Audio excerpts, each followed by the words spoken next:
So hi everyone, thank you for joining us for today's webinar on 2020 growth trends for revenue-driven leaders emerging stronger in the new norm.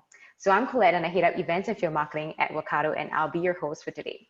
We're just a couple of months away from the end of the year and a lot has since changed in this new world. And so today we have the honor of inviting 3 revenue-driven leaders in a discussion to hear and learn about the 2020 growth trends that they are seeing and what you should look out for. So before bringing on our speakers for today, I'll be running through some housekeeping notes. So this is a live webinar and the webinar is being recorded. We will be sending you the recording after the webinar. To show appreciation for joining in today's webinar, stay till the end of the webinar to qualify for a chance to win an exclusive wine bottle. Ooh. So we will be doing a live Q&A at the end of the session, and you can submit your questions on the Pigeonhole platform. So you can scan the QR code right here using your mobile phone right now and enter into the platform. Or what you can also do is click into the link, which I've provided in the chat box, and you can drop your questions in anytime. You can also upvote questions that you see in there. And at the end of the webinar, our speakers will be addressing those questions. So moving on to introducing our amazing speakers for today, we have Rishi, the head of growth at Workato, Gyuon Gaban, also known as G, hope I pronounced that right, who's the growth advisor, and for B2B SaaS startups like G2, Meta Data, as well as Intellimise, and also Chris Newton, the VP of Marketing at Intellimise, joining us today. So I'll now hand over the time to the rest of our speakers. So G, I'll let you kick things off. Awesome. Thank you very much, Colette. Awesome. Great to have you, Rishi and Chris, with me today. It's going to be an exciting discussion. So reminder, we're going to talk of like how to emerge stronger into this new norm. And let's also be very practical and tactical and try to share like what we've seen in the past couple of months. And both of you are like marketing leaders, like what are you planning for the next couple of months? And especially as we're all right now going to 2021 planning mode, like what are your strategies? How are you going to grow next year with all of this uncertainty? And we'll cover, I'd say, a lot of that and some of, I'd say, the changes that we've seen. So I'll kick it off with the first discussion I want, which is what are the growth trends that you're seeing in 2020? I'll make it easy. I'll start myself, right? So on my end, what I'm seeing is clearly, and you know, I advise multiple companies, so I can do some pattern matching. I see the similarities, at least in B2B SaaS. What I'm seeing is a restriction in the number of channels. Less channels are available than before. And the obvious culprits. We don't have in-person events anymore, right? But there's also less obvious ones. Like, for example, as our budgets have all shifted towards virtual, then the CPCs have gone up, right? There's more competition. And so that has deteriorated the performance of some of those channels. And so what I'm seeing is, interestingly, I'm seeing companies become more aggressive, right? Especially after the period of uncertainty that we had in like March, April. Since I'd say end of April, beginning of May, I've seen companies become a lot more aggressive. And there's 2 ways that I have seen them become more aggressive, and we'll discuss more about that later. It's paying more to get people to listen to your pitch. And the second is doing a lot more events that they own. Companies tended to have a significant event budget that they would give to event organizers to organize for them, right? And that has shifted mostly to in-house events, right? And the return on investment of that is something I'm really curious to discuss with everybody today. Chris, over to you. What's your perspective on 2020? Yeah, absolutely. So Intellimise as a company, we work with a lot of customers to optimize what's going on their website so we can run, you know, literally millions of experiments to understand what's going to work best for different visitors as they come through on the site and personalize that experience for each person. So we have great access into understanding what's happening with web traffic and conversion rates and so forth. So one thing that we've really observed, as G mentions, there's a restriction in channels, but the website is one that's really important. And we do see that traffic increasing, considerably. And we see, conversion rates. Usually when traffic goes up, conversion rates go down. But the conversion rates haven't fallen as far. So the net effect is in a place where more things are happening on those websites. And so I think a big trend for 2020 is going to continue to be people refocusing on, arguably one of the biggest assets in their marketing stack, which is that website. If someone learns about you on a webinar like we're having today, or other paid ad or whatever, they're always coming back to a landing page and ultimately that site. And the more things that you can do there to really engage your audience and connect with them, the better. That said, the other channels like email and social, because we're focused on those, I think we're going to increase. I think, G, you might have mentioned some data last time we were talking about, increasing emails and people's willingness to accept and see more emails come into their inbox than before. And I think that's fascinating how these channels interact and people change behavior and what they're willing to do to interact with organizations and companies. Awesome. Thanks, Chris. Rishi, I want to hear what's going on to Workato. Yeah, absolutely. So we're fortunate enough to have a large number of marketing leaders sort of leveraging the platform to really extract as much value out of their tech stacks as possible. So with Workato being able to automate workflows and anything that you can really dream up that you would want to be doing with your stack or making data available, you can do with the platform. And what we've seen with our customers is that budgets have been really interesting this year, right? In terms of what they're allowed to spend on. Obviously, budgets are the first thing that are looked at, especially in the marketing department. But the one thing that we've seen is that there's even an equal, if not more, reliance on technology today than there was even a year ago, especially with mixing with what's happening in the space, along with the work from home environment. The reliance on tech is ever increasing. One thing that has been really helpful for us and a lot of our customers is really, I think, two things. One is keeping a very close ear to the ground in terms of what's happening. So those same search terms that used to potentially work for you in the past are not necessarily what people are looking for today, right?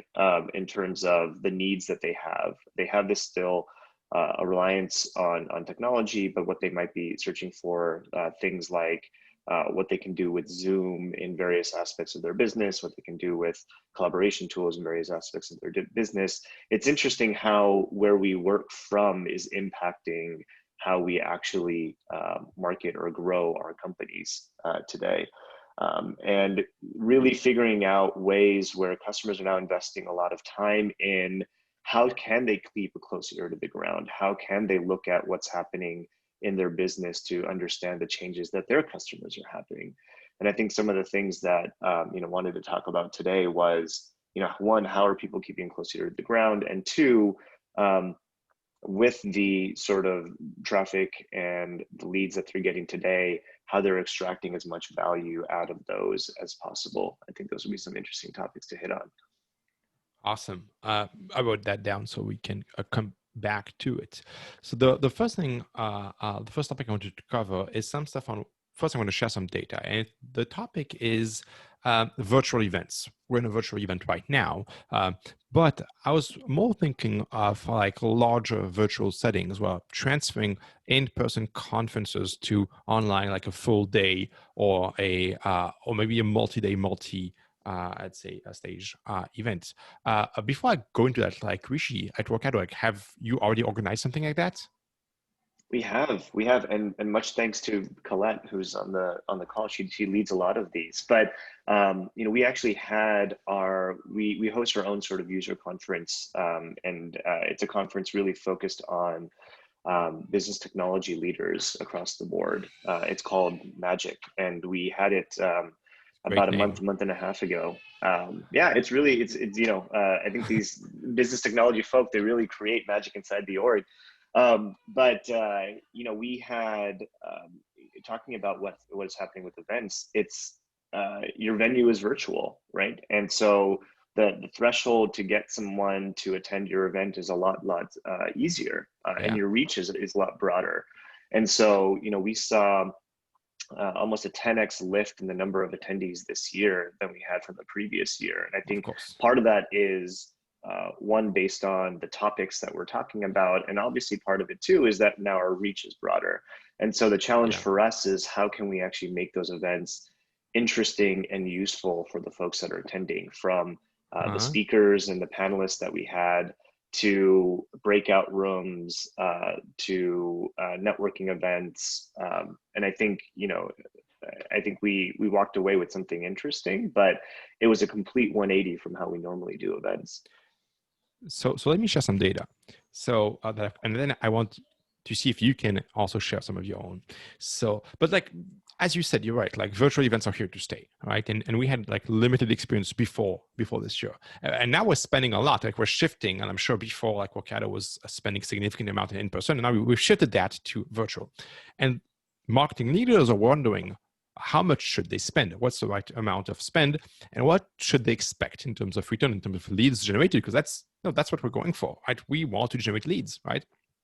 Should you pay for an expensive guest speaker, right? Should you send gifts to people's homes, right? Or should you follow up with them afterwards? So I actually asked 4 different companies before this webinar, and I found different type of models. So I can't give company names, but basically, hear this out. You have one company, they have attendees in the thousands. The cost of the one-day event is $110,000 gross.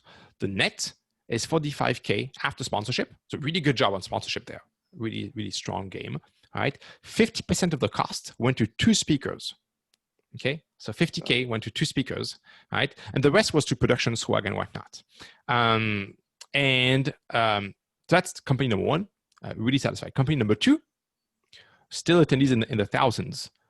They spent less than 5K, of which 3K was paid by sponsors. So their net cost was 2K, and they built their own platform. They told me that if they had to pay for a platform, it would have been extra 15. And they had 130 pre-recorded videos. Okay. And the 4th company, smaller, sponsors events. So they're one of the few that I've heard that actually sponsors existing events that have transitioned online. They have a full-time person running 2 to 3 events, sponsors a month, and they pay 20 to 30K for that, and it generates about 100K in revenue. So there's a 3x left, which is pretty good.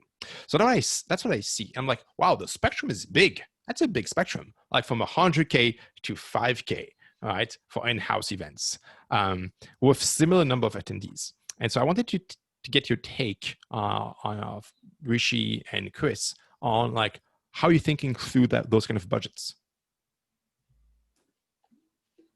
Yeah, absolutely. I think there's, I mean, you hit on some great points there, G. I think it's an important distinction to break out, one, the events that you host on your own versus the events that you attend. And I think the playbook is, it's actually very different. You know, the events that you attend, you know, the way that we look at it is events that we attend. There's a lot of research that goes into what is actually available to us at the event. Do we have a virtual booth? Is there opportunity to have a speaking session or a working session or a workshop to actually educate our users? Is it just a sort of free-for-all networking event? We've all been to those. And how that actually turns out. I think, you know, the networking events in person were wonderful. We had some huge success with that. Virtual, it's much more difficult to keep someone's attention who might be working from home and they're taking care of their kids in the background. So I think from a, you know, how we decide how do we spend on events that we attend, a lot of it depends on, you know, do we have more of these tangible activities that increase more one-on-one interaction, workshops, booths, things of that sort. For the events that we host ourselves, I think obviously those same things are important, but then I think on top of that too, there's always an intangible when it comes to your own event that you can't necessarily measure. There's value to potentially having dominance in the space of your brand. There's value to someone attending your event versus a potential competitor in the space that may not have an event or has an event, but it's much smaller. There's an intangible there too that I don't think all marketing activities, some people may disagree, can always be measured with ROI, but I think you have to look at it from both angles, and I'm sure that's a topic as well. G, 100%, 100%. Before we get to that, Chris, how are you thinking about events right now? Virtual events. It's, as we think about these virtual events, what we've found to be most important is you have to have a way to get that connection. You talked about losing some of the interaction that you have at an in-person event. We focused on smaller for the events that we've produced, smaller networking events, and we're thinking like 8 people, 10 people that you can actually connect with and have a conversation that leads to follow-on and additional conversations has worked better for us. You don't get the distraction that you get. I know people are working at home and maybe their kid or their dog or something, can be a distraction for a moment, but because there's that smaller, more participatory conversation happening, you don't lose people to other apps or things that they're doing on their computer. They are engaged, and for us, that's really been the secret. We haven't decided to tackle a 1,000-person event or set up something like that. We would want to have a better understanding of how we would get the kind of participation we were looking for, if we did that. And so that would be the concern for us. And it sounds like we've got a little bit to learn there. That's fair. And just to close that topic, I actually helped one of the growth conferences in this space to think through like how they value the value that they give.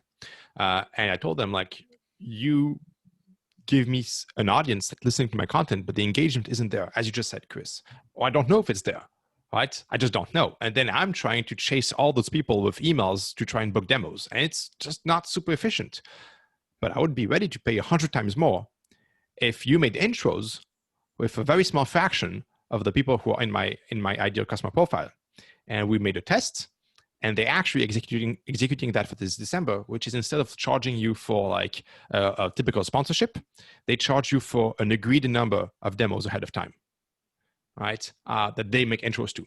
And so I'd say really like a double opt-in thing where the people getting it's an intro. It's an intro email. The conference organizer will intro the sponsor to a few selected key attendees that attended, right? And make sure that there's a conversation that happens, right? And so I love that concept of making sure that this discussion, as Rishi was saying, like this, like the value is in being able to like more than network, but talk with other people, right? On this one-on-one. And like, whether it's like by making the event smaller so it can happen, as you said, or by making direct intros, both are good ways to get there.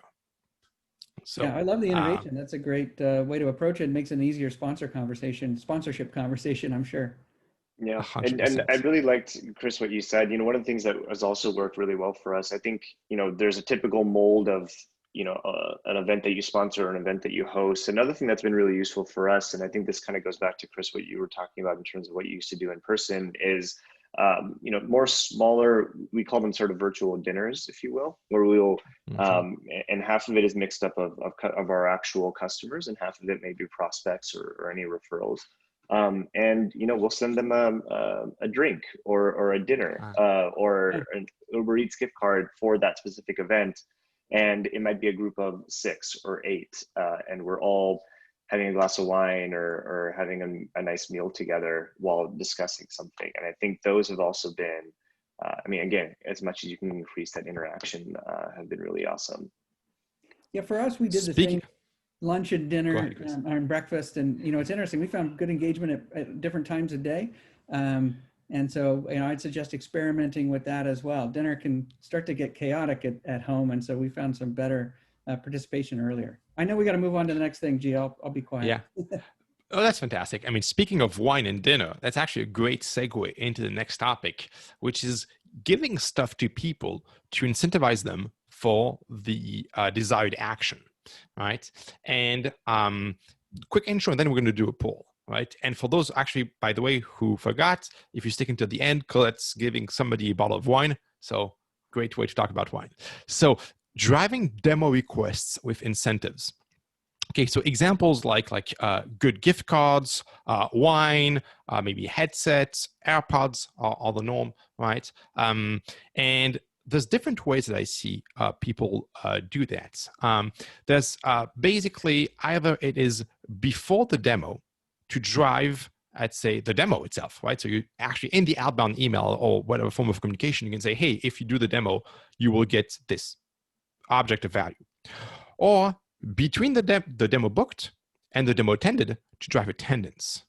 Okay. Before I give my numbers, I would like Colette to put up the poll for everybody. And the poll question is, would you send a gift before getting the meeting booked? Okay. I love if people could answer and say whether they would, they wouldn't, and we'll discuss that. While people are answering, I want to give a couple of data points that I've collected. And first, why do we do that, right? And we've been sending gifts to people for a very long time, right? That's not new. However, I'm seeing that since March, the appetite for people to receive gifts is higher. Whether it's because they get the gift at home, maybe plays a part, I don't know. But I definitely see a higher appetite for that. And I see more and more companies being more aggressive on the gifting part. And I have myself as a marketer done that. And I'll show you an example. A couple of data points that I see. So one company gives their SDRs unlimited Sendozo budget to drive demos. And the gift they give is AirPods, right? So about $120. And that gets them what they say is a very significant boost, like more than 50% boost on the demo takers.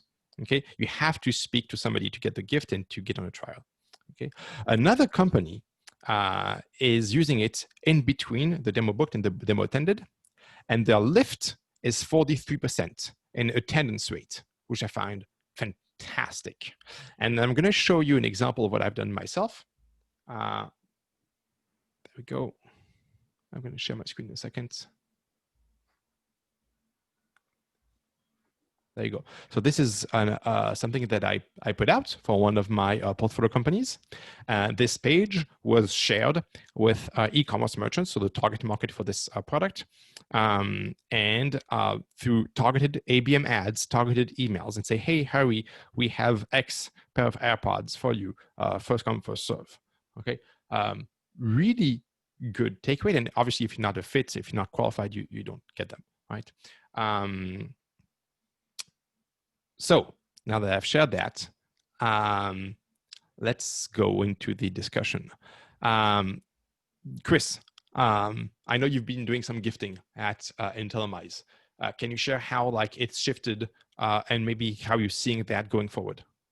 So we've done some things. I will say pre-COVID, we did some gift card experiments where we were doing a $100 gift card to book a demo, and actually had very poor results in terms of, yeah, we got demos booked, but the quality of conversion to actual leads, we didn't seem to get the right people, or we didn't have the sufficient interest, or people were maybe taking the demo just for that gift. And so we have been reluctant to dive back into doing that kind of thing at the similar level in value to what the AirPods example that you're describing there. So I think there's maybe a couple things going on with the success that you're seeing versus what our initial experience was a year ago. Maybe people's attitudes have changed as you suggested. It may also have to do with the product and the price point and the maturity of the company and the other social proof around and momentum around all of that, and ability to target and get the right people involved. It's great to hear that we're seeing this kind of traction. It does make me want to try another type of experience or another type of experiment around this. But we've been hesitant to dive back in based on that, that experience a year ago. The gifts that we have done have been usually lower level, more traditional ABM kind of things to help stay, provide that awareness and stay, top of mind for folks. And so, something more personalized like a note and some biscotti or, a small branded item would be along the lines, as opposed to an AirPods or something that's really gonna, feel like an expensive and more extravagant gift there. And just before we go to Ishi, I got to share something I forgot to share. The same company that generates the 43% lift by giving, I'd say, a $50 to $100 gift in between the demo booked and the demo attended, tried driving new demos by sending a pair of $300 headsets to people. And the results were lots of very bad demos. And so there's probably a bell curve where if the gift is too extravagant, as you say, people will take the demo. I mean, hell, I would take the demo for like a $300 pair of headsets, right? Because why not? But it doesn't mean I'm interested. And so you got to carefully balance the core interest of this person for you buying your product and just the extra nudge that you need to get them like over the fence. Like, okay, I'll take the time now. You're trying to take people who would potentially buy your product like 6 months from now or 3 months from now and bring them to like this week, right? Instead of people who are just not relevant and don't care, say, cool, give me the gift and like I'm going to do emails while you're talking, right? Rishi, what do you think? I think pre-COVID, we also had very similar results to what Chris was seeing at Intellimise. I think we were getting demos, they were coming in, but they were just very, very low quality demos that we were getting out of it. I think, after COVID, what we tried, some gifts that we actually had some really interesting results with were gifts, I don't know if they still apply now, but at least between the March, April, May timeframe, were gifts that actually helped you work from home. So one in particular was a sort of a standing desk conversion kit. So basically, I don't know if you've seen those cardboard boxes that you can actually put on your desk, and we used to use them sometimes in the office. So it was actually, people needed that and they appreciated that. And we tried it at various stages of the funnel, whether it was the first thing we led with, whether it was, a fourth touch in a sequence, if we were using it for outbound.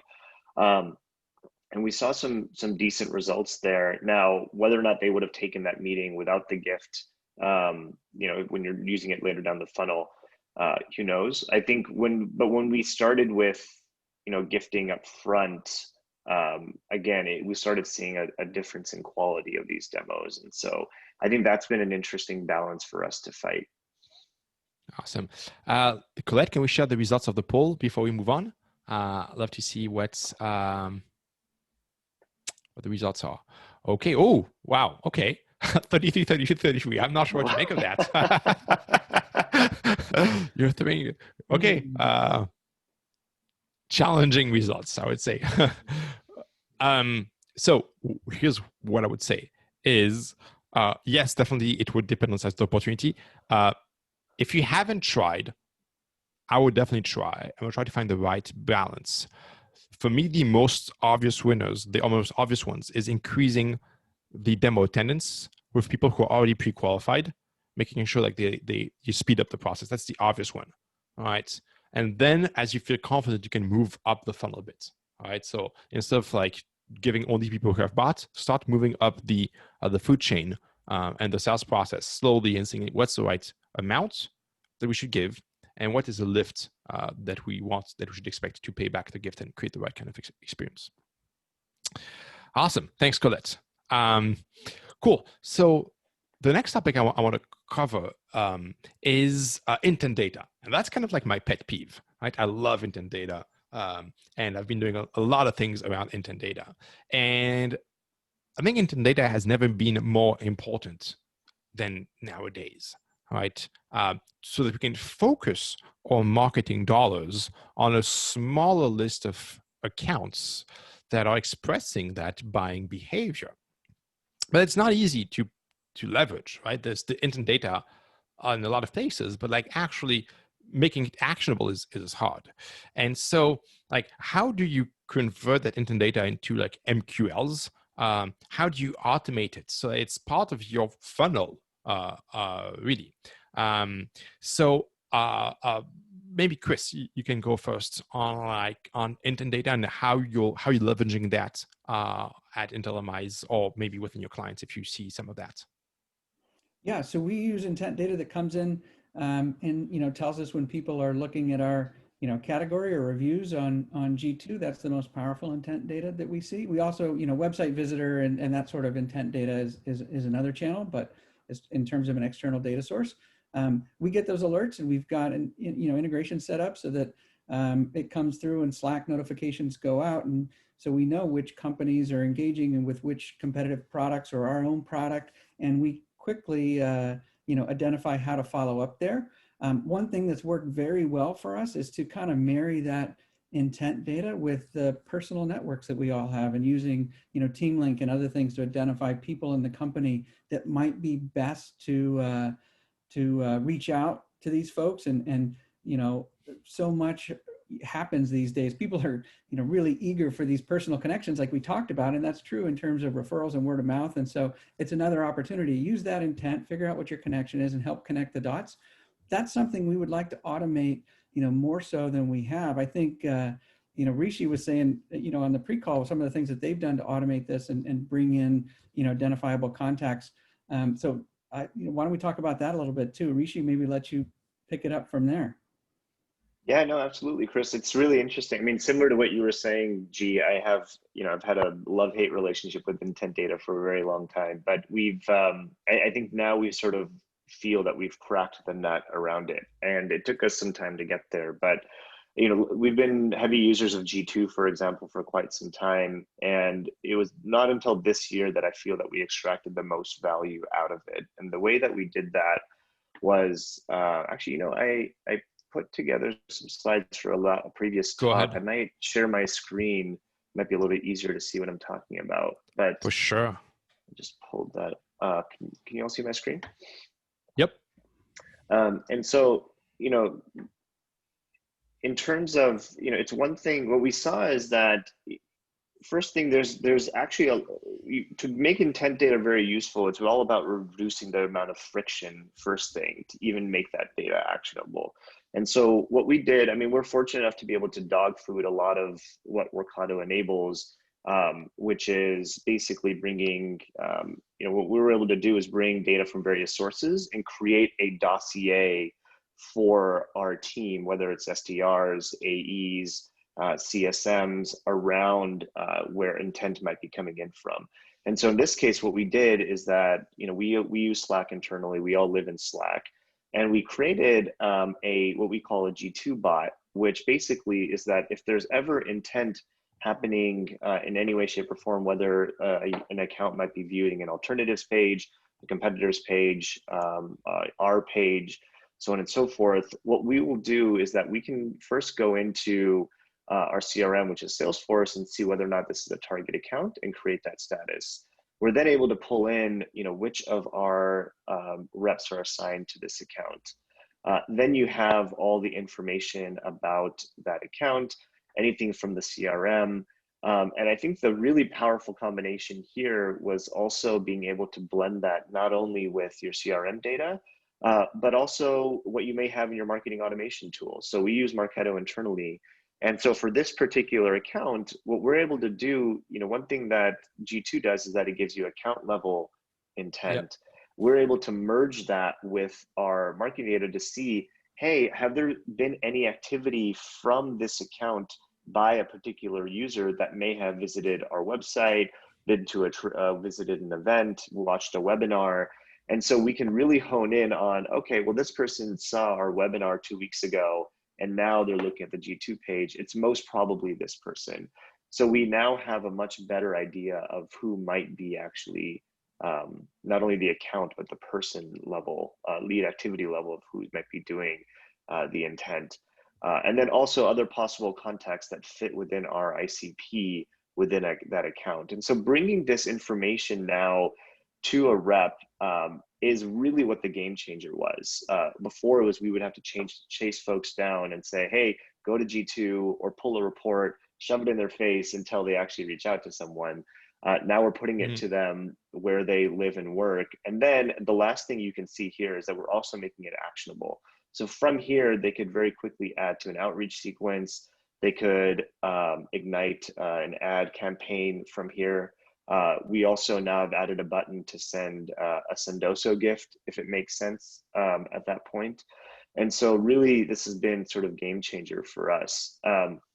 The other thing that we did too is that intent is not, the way that I look at intent is that anything really from a demo request to viewing a G2 page can also be considered intent, and it could be at the top of the funnel, it could be at the middle of the funnel. We've also done the reverse, which is doing a Marketo Sales Insight bot for folks that have already signed up. Now we have their information, and then seeing that if that account that this person has signed up is maybe has any sort of history in G2. And so it's basically doing the reverse. Now with Marketo, there's interesting moments. And so using that as intent as well, and making that easy for the team to take action on. So these have been really cool, game-changing things for us when it comes to intent.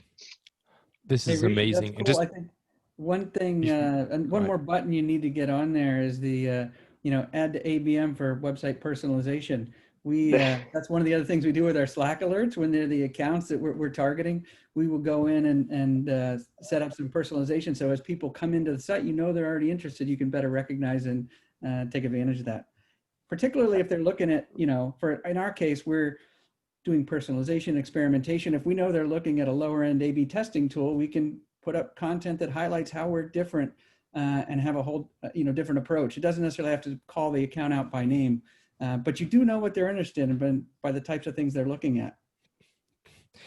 I love what you did, Rishi. And I had built that myself a couple of years ago, leveraging the G2 data, not as beautifully, but in Slack. I think the game changer here that people might not recognize is the actionable part. Right? Displaying the data is cool, but at a certain volume, like, as you said, like shoving in SDRs or AEs faces doesn't work. Right? And so being able to add it to an ads, a campaign, to an outreach sequence, or to Intellimise to personalize the next visit on your site is what creates the difference. And by the way, just before we move on, there's Eileen on the chat who asks, can you share what ad connectors you use to add people to the to that sequence? Like, do you connect add-on to AdRoll or to how does it work? In this case, actually, we do a lot with LinkedIn ads, and so awesome. Yeah, it makes sense. We have with the Rocado platform, we have access to the campaign creation connector, so we can actually create and launch ads from there. So that's what we're doing. That makes a ton of sense, ABM style. Mm-hmm. Awesome, cool. So the last topic before we go on to the Q&A that I wanted to try and merge two things together. Rethinking a bit how we nurture leads throughout the current funnel, right? And rethinking a bit, what is your outreach strategy? Whether people already in your database in your Marketo or not, right? And I think maybe Chris, I can invite you to think holistically, from it's not just emails, it's the entire content experience from the website to the email. And I think historically we've been very focused on personalizing the emails and having buckets of personas on emails, and we haven't done that same job on websites. But the way I think about it, what the moat is going forward is really have an experience from the ads to the website to the email that is kind of relevant and makes sense through and through. And I know you've done some interesting things there, and I'd love if you could share some of that. Yeah, absolutely. So our focus, as an organization, is to help people personalize their website. So of course we're doing, the same thing, so testing a lot of different variations on the website that help that buyer as they come in. If they've seen your ad, let's say they're on a LinkedIn ad that's highlighting some customer success, as you bring them to the site, then you want to there's a video that has that customer featured that is going to help engage them where they are. And maybe they're going to sign up for a demo right then, but my experience is it takes a little bit longer. And so often maybe they'll go for one of your other CTAs on the site, like downloading an ebook or engaging in a different way. And that's where you get into that email nurture, where you want to work with them, build that relationship to the point where they are going to raise their hand and say, I do want to talk to sales. I do want to get that demo and really understand how this works. And so for us, we've had a lot of focus recently on updating and improving that nurture campaign so that it fits well with the things we're doing on our site. The nurture content itself, it can't be too salesy. We had to back away from some of the things that we were doing, just promoting blog posts or whole big ebooks or things like that, to make it more bite-sized, more kind of immediately helpful, let people see what the possibilities are. And so we created an idea series for these. I could share briefly what one of these. Yeah, go ahead. I love examples. Like what marketers are best at is looking at examples of successes and like thinking through how that applies for them. Yeah, if you can see the screen here, what we've done, this is just a standard Marketo email. We stripped out a lot of the branding. We left a little banner at the top. People want to know what tactics are working now. So let's look at an example from an actual customer. In this case, it's our customer Drift. And the theme of this one is meeting your visitor where they are in the buyer journey. So marketers want to understand how to do that. And here's some pictures to show what Drift did that resulted in 13% higher conversion from their emails, from the website. So their standard website looks like this. The first time you visit, as a first-time visitor, it says connect with your sales teams of future customers now, right? Return visitors get this message of, hey, welcome back, ready to get started. So it's recognizing, hey, they've moved a little bit along. And this is just one small example of the kind of personalization that you can do. And this can lead to other conversations, but this is the kind of thing that is meant to be helpful. We've structured it in a series. So right off the gate, out of the gate in the subject line, we say, hey, this is idea number 1. Website optimization ideas that drive lift right now. So you're sort of setting the stage that they can expect to see more of these. And let's say the first one they see is website idea number 4. They might go back in their history to see some of these other things. And we've gotten a lot of very positive feedback, from these just anecdotally. But if you start to look at the metrics, our click-through rate's up almost 80% and 79% increase in click-through rate on these. And at the same time, 63% fewer unsubscribes from this approach to nurture since we've made this change. So we're feeling that people are really hungry for these kind of helpful content ideas and what they can do to market today, and shifting the nurture in that direction where there's just one big idea and a quick example from a real customer is working a lot for us. Awesome. Thanks, Chris. And just before we go to the Q&A, Rishi, I remember that you boasted in the past, like being able to have one of the fastest response times and like helping orgs, like making like that, let's say inbound as frictionless as possible. And so I'd love if you could share like what's your team's response time. And I tried it and it's damn fast. If you haven't, go ahead and try to work out, like put in for a demo and see how fast they follow up. But I'd love to know, what's the desired time and what's the trick? Like, because we've all had organizations where we had sales team that would follow up like the next day or 2 days afterwards, right? So I wondered like, what's the trick and what's your time? My team that might be listening is going to hate me for saying this, but the SLAs go for it. that we sort of have internally is 5 minutes. So for anybody that comes and requests a demo to the site, actually, 24/7, we have coverage. 24/7. 24/7. So it's wow. It's and we have, because we have quite a few users abroad as well, and the 5 minutes is the magic number, and we've seen that time and time again. A lot of our customers use our solution to achieve that number. I can just quickly share. I know we're running low on time, but the way that we got that number, there was a Harvard Business Review that was done. Yeah, to really show. It's like 2012, right? It's like it's not new. It's not new at all, and yeah, I think the data has been there forever, right? We just haven't acted on it. And we've done a poll. I don't have the exact numbers. We've done a poll as to how many SaaS companies are even in this range, and it's still in the hours, if not days. But we, a lot of our customers really appreciate just the lift that they're seeing from reducing this response time. So as you can see here, it's after that 5 minute mark, you have an exponential decrease in the number of meetings that you'll end up booking in general. And the way that we go about doing it is very similar to what we talked about with what we've done with the G2 bot, but this is our demo form here on the left. And as you can see here, very few fields. We're using a decent amount of enrichment to kind of get that information. And what our team sees on the back end as soon as this happens is that we have what's called sort of a work bot, which is a bot built in Slack using Workato, to bring in all of the enriched data sources. So we now know where that company's located, the size, revenue numbers. We have sort of the use case that they've already provided us. We have their contact information, including phone number.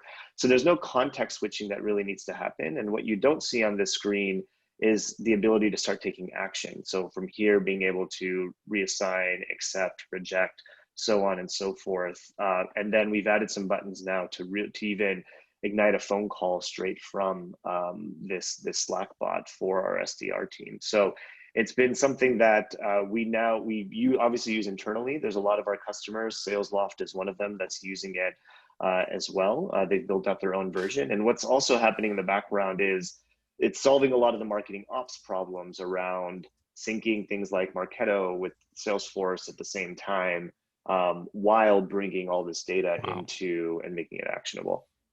Wow, I want that. Awesome. Cool. Thank you very much. Let's go into the Q&A. We have a bunch of great questions. Colette, are you going to display? Yes. Awesome. Thank you, Colette. Let me pull up the Q&A. All right. So these are the questions so far. Okay, let's try and go in rapid fire. We have a bunch of questions and only like 12 minutes. So it would be awesome if we could just take one person answers one question and we just like move on. Rishi, you want to go for the first one? Sure. What are some growth trends you're seeing and what are important skills one should hone to acquire and be ready? So some other interesting trends that we haven't mentioned on the call, like I talked about at the beginning of the chat around keeping a really close ear to the ground. One thing that we found in a lot of our outbound prospecting is people are picking up the phone a lot more than before. They don't really have many other places to go these days. And so we've seen a lot of success in terms of booking meetings via phone. Our number one channel to book meetings used to be email, and now it's on phone. So that's one thing. I think another thing that we're seeing is folks are we leverage Gong quite a bit internally, and we've run some automations to actually analyze some of these conversations that we're having, and we're seeing interesting trends in the words that are coming up in these calls. So budget, timing are now much more prevalent in our calls than ever before. And so we use that information now to actually create battle cards for these topics that are trending. So very much so, keep an eye on what you're getting internally from what you're already seeing from a lead standpoint. There's a lot of data there that you can really hone into. Awesome. Thanks, Rishi. Let's have Chris take the second one. So with companies having budget cuts, what would you advise on how we should delegate the remaining budgets for? Okay, I think here's what sucks is there's not one answer for this, right? It's an it depends kind of go for one kind of answer, right? And so what you're doing is now looking at, okay, what are the things that we have in the plan and what is the ROI that we're getting from those? And some measurement angles and ROI calculation angles are more important than ever. You're probably going to increase budget on some things that you weren't doing before. You're saving a heck of a lot of money on in-person events. There may be some big conferences. You could, save that whole budget. Now you've got room to increase your budget and say paid ads or something like that, if that ROI is there. Marketers love to take something that works and do it until it doesn't. So watch for that saturation, watch for things to flatten out. But where that curve is still steep and you're getting good return on the investment, I say look for the things that are working and double down in those areas. And for the things that are less certain, that's where you're going to have to pull back. Awesome. Thanks, Chris. I'll go for the next one. Is AI the next phase of operationalizing predictive intent data? So this is actually from one of your coworkers at Workato. I love that. Yes. I'm going to be a bit more precise though. Two things. I'm going to do a shameless plug. One of my portfolio companies is working towards that direction. They're called Metadata. And so it's dynamic ads based on intent data. But my feeling is that if you go a step further, we're getting more and more intent data. G2 is one example, but there's lots of other examples. You could take like hiring data, job data, whatever. And we have lots of output sources, ads, as she showed us, emails, maybe gifts. And eventually what it's going to look like, it's not a human picking an account, looking at all the intent data, and deciding what the next step should be. It's going to be a bidding system, call it an AI if you want, that bids how valuable is that account, how likely are they to close, what's the predicted ACV, and thus what is the best investment we can make in amount and in type to close them to maximize margin and preserve revenue, or preserve revenue, maximize margin if you want. Right, so that's what it's going to look like. So it's very similar to what exists in the B2C world. You can look at like a real-time bidding solutions like Criteo in the B2C world applied to B2B. That's what it's going to look like, in my honest opinion. Next. We could do one more question. We still have some time. Okay. What do you want to pick here?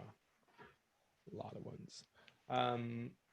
I can just touch on the next one in terms of the best growth initiative. I think, we talked a lot about in this conversation around a lot of the growth initiatives that we talked about were surrounding sort of new logo revenue. I think one of the things that we've been seeing a lot of success with is don't forget your existing customers. I think there's a lot of meat on the bone there. It's much easier to farm than to create, and we've seen a lot of success from spending a lot more time with our existing customers and expanding into those accounts.